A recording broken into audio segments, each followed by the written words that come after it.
How to fix chat is restricted in your region in Roblox mobile. Here's what you want to do. You want to open up the browser on your phone and search for Roblox support. Now click on the first link that pops up right here. It might ask you for your age, so just provide that.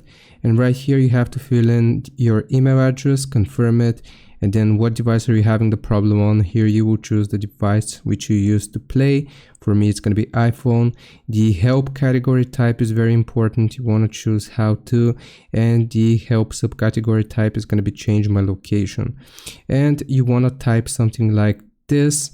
Let me just paste this. Okay, so I live in country underscore. This is where you will provide the country which you want to change it to. But my account still shows underscore. This is going to be the current location associated with your account. Please update it. Now you will click on continue. This is going to send an email, and Roblox support will change your account's location as long as you provide your email address here at the top. So I hope this helps. Leave a like and sub, and I'll see you next time.